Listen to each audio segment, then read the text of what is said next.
Thank you for joining us on This is Exclusive. I'm Niranjan. At 7 p.m. we have two big stories. In a short while from now, less than an hour, we have Team India that is landing in two locations. The captain landing in Mumbai, rest of the team in the national capital. But I want to start with the big story from Nepal, which is returning. Looks like it's returning to monarchy. I have a big exclusive on the show. The man who's backing the king is on the show this evening on This is Exclusive. Here are the headlines.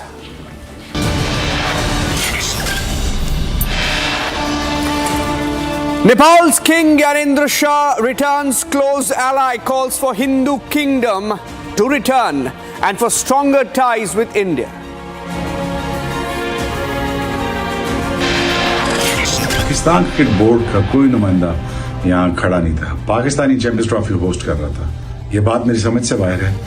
कोई represent करने क्यों नहीं आया trophy और कोई देने यहाँ पे क्यों नहीं आया? After a superb victory in Dubai in the Champions Trophy finals, Pakistan, the hosts, the losers, missing from even the closing ceremony, even their own cricketers are panning them.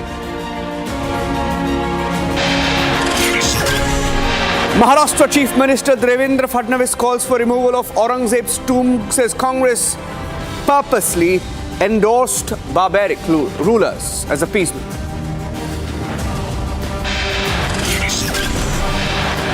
Showdown in Mao, Madhya Pradesh after stones are pelted at a rally celebrating India's Champions Trophy victory.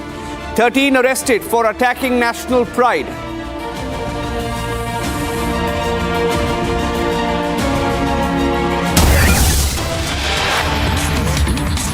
There are open calls for a Hindu kingdom once again in Nepal. The Nepal king has returned. He wants monarchy again. Republic spoke to the man, the main party that is backing the king's return. Rabindra Mishra, head of the RPP, vice president, spoke to Republic TV. I'm playing that interview out. In the last few days, we've seen unprecedented scenes from Nepal.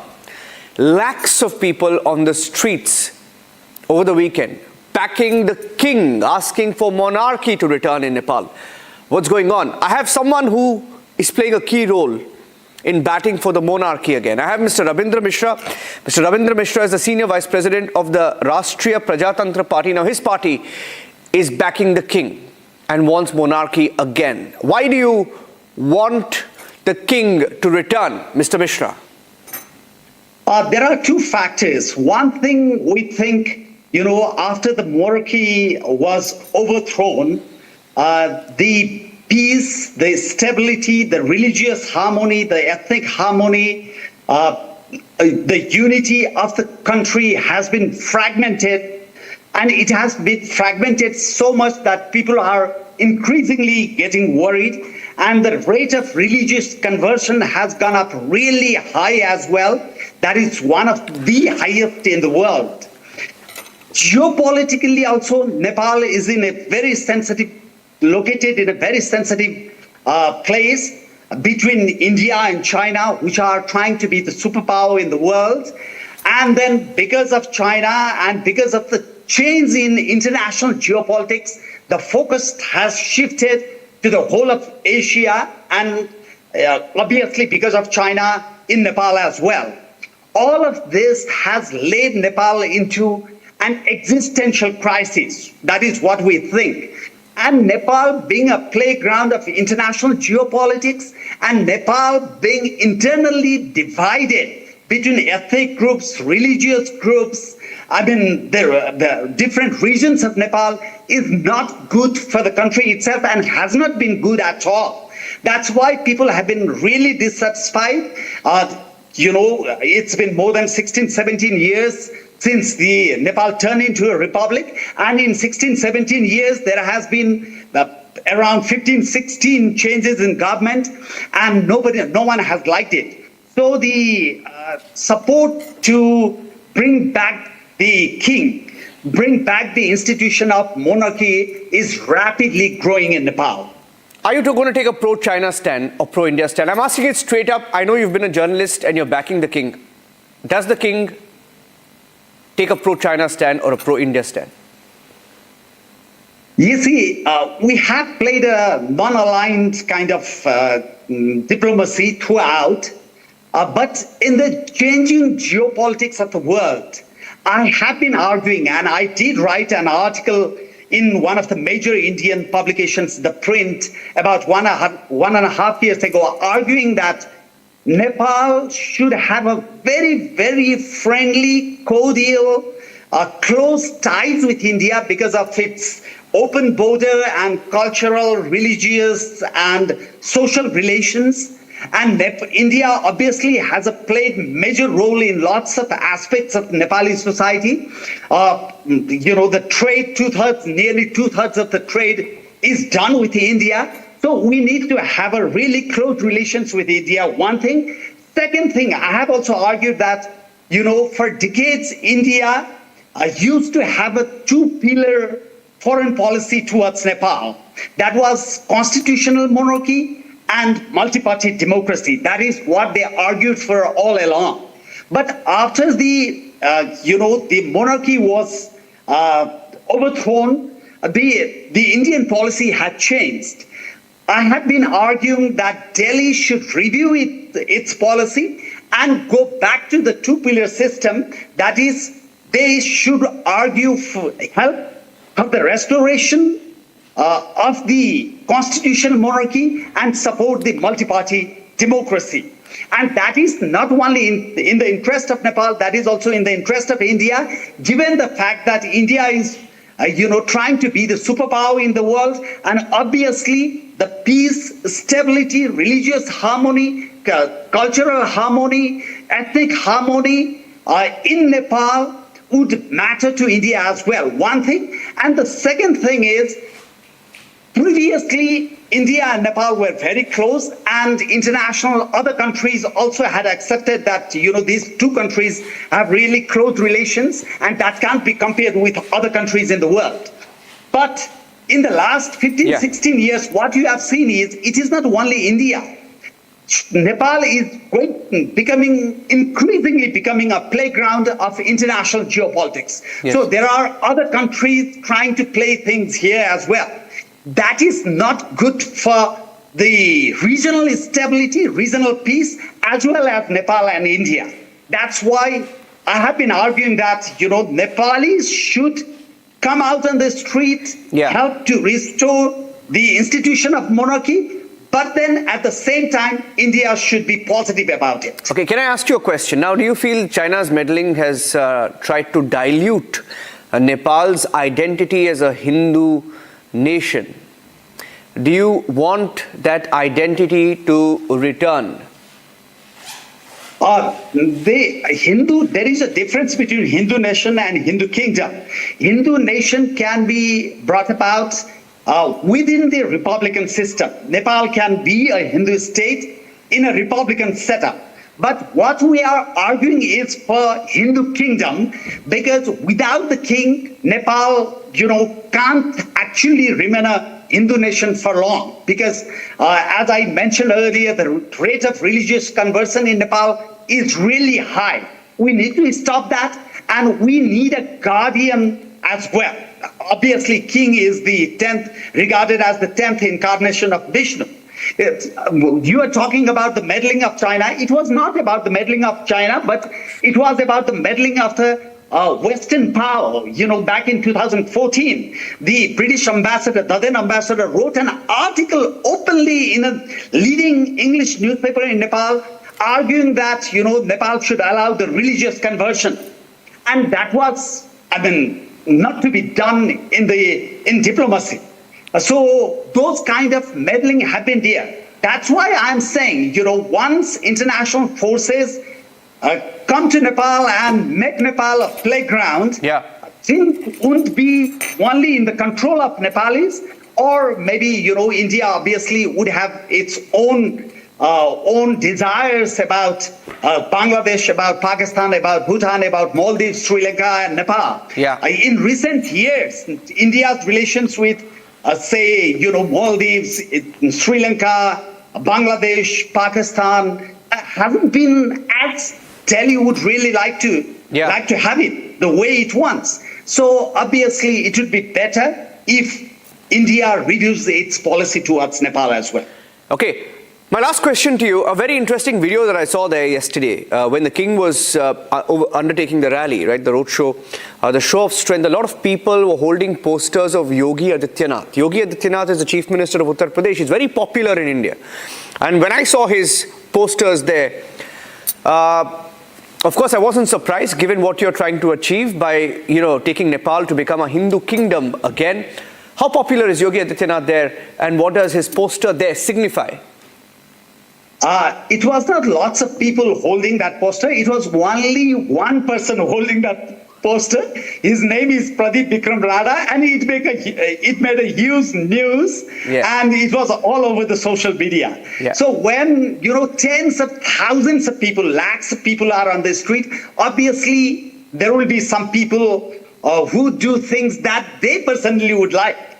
So it will not be under the control of any political party or any group. That is exactly what happened. But we are thankful to Yogi Adityanath in the sense that we understand he's constantly in favor of the restoration of monarchy in Nepal. Fantastic. That's a big statement. You're saying Yogi Adityanath is for reinstating monarchy in Nepal. That is what I said. We understand. You understand. Okay, being very guarded there. Rabindra Mishra, very interesting times to be witnessing what's going on in Nepal. As a journalist, we will be watching very closely. So I don't know whether I should be saying all the best to you in your attempts to bring back the monarchy. But nonetheless, we will watch what happens and we will be observing very closely. Please do say it. Do say it. Okay, then all the best. All the best in your efforts. Let's see what happens. Thank you so much. Thank you, Rabindra Mishra, for speaking to Republic. Thank you. Okay, interesting turn of events there in Nepal. I'm switching now to the big headline now. Team India will be landing anytime now.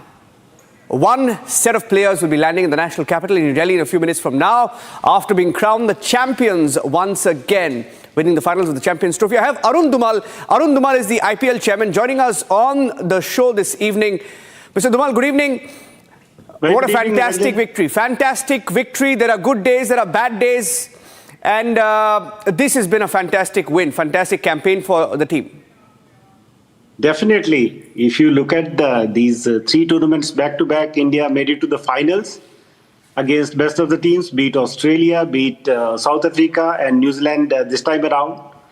I mean, making it to final without losing any game and then getting on to win two ICC trophies speaks volumes of the strength of this team.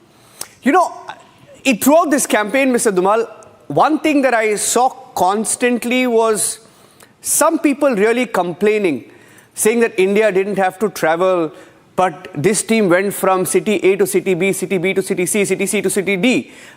While the distance between these cities or the flying time would just be 1 hour, 1.5 hours, they would have had to do that even in India if they traveled. What is your response to such people who are such sore losers today? I can just laugh at them. You see, if you see IPL as a tournament, the team has to travel every day and play the game next day.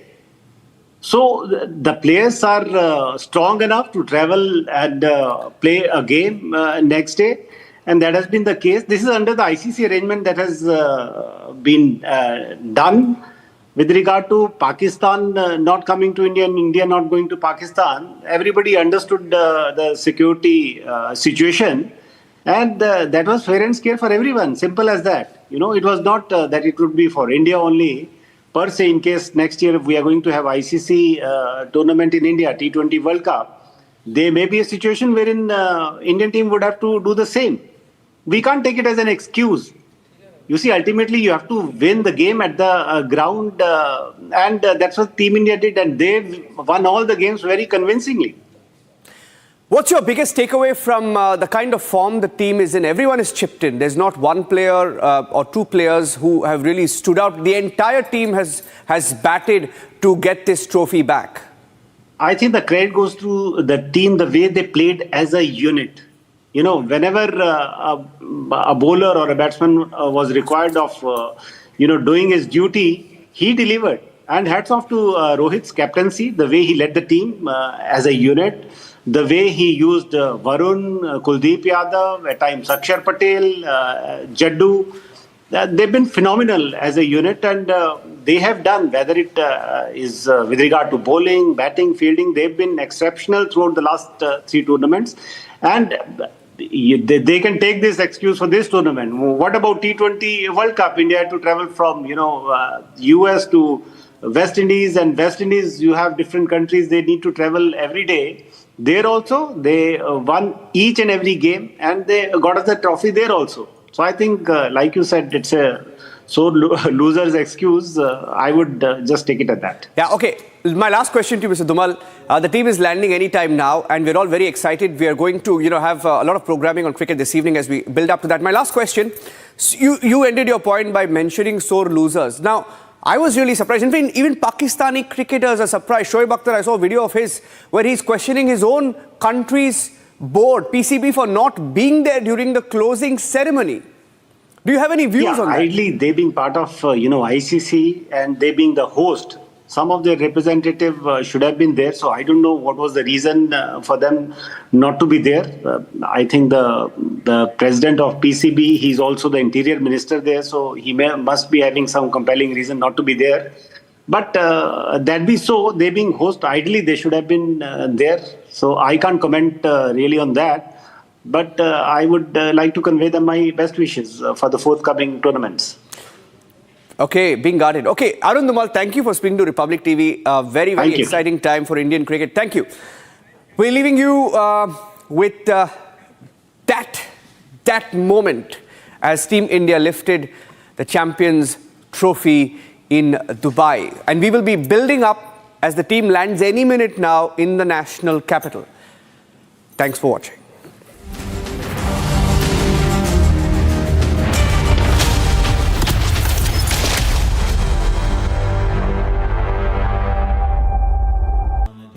Amity has been ranked India's #1 private university in the recently released Education World Rankings. A testimony to Amity's globally benchmarked standards in education.